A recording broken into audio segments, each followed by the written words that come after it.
Madhuri kitchen मध्ये तुमचं स्वागत आहे। आता मी तळाचे मासे घेतलेले आहेत, याला मीठ लावून धुतलेले आहे, मीठ लावून ठेवलेले आहे, एकदम फ्रेश मच्छी आहे। आज आपण याला साधं बनवायचं, खोबरं टाकायचं नाही। एक टोमॅटो घेतलेला मोठा कापून वाटण्यामध्ये, धणे घेतले, जिरं घेतले, 4 लवंग, 5 काली मिरी, दालचिनी घेतली थोडीशी, एक कांदा वाटण्यामध्ये, आणि अद्रक लसूणचं पेस्ट आणि हळद वाटण्यामध्ये टाकलेली आहे। त्याच्यामध्ये मी खोबरं काहीच नाही टाकणार, साधं कालवण बनवणार। गरम केलेलं आहे, मसाला वाटून झालेला आहे मच्छीचा, त्याच्यामध्ये मी खोबरं वगैरे काहीच नाही टाकले, कारण तळ्याच्या माशांना खोबरं टेस्ट नाही येत। म्हणजे तर आपण 4 मिरच्या टाकतो बघायमध्ये,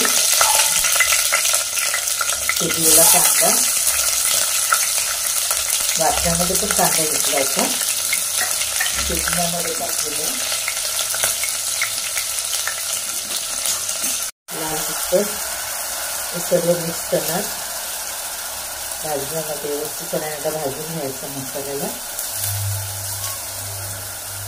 आपण खोबरं नाही टाकलेलं आहे, खोबरं तळ्याच्या माशांना खोबरं आम्ही नाही टाकत, त्यामुळे आता याला व्यवस्थितपणाने परतून घ्यायची, ठेवायची,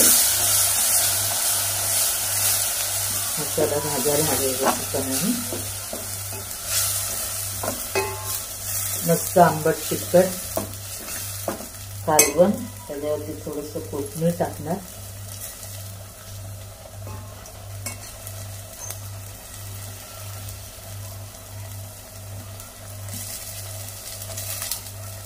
माशांना पण टाकून देणार, याच्यामध्ये मीठ लावलेलं आहे।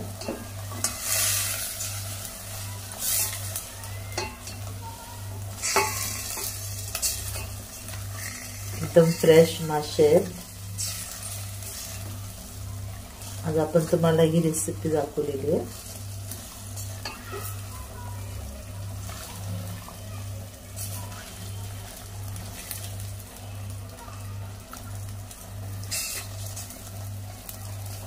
आजची माझी रेसिपी मस्त तळ्याचे माशांचं दबदबी रस्सा। धन्यवाद। हे बघा, मी आता ही मच्छी, तळ्याची मच्छी कशी बनवली व्यवस्थितपणाने। याच्यात नाही खोबरं आहे, नाही काय टाकले, मी फक्त चिंचेचं पाणी वरून टाकलेलं आहे। म्हणजे आपली झाली ही आजची रेसिपी दबदबी कढी, बिना खोबऱ्याची कढी। धन्यवाद।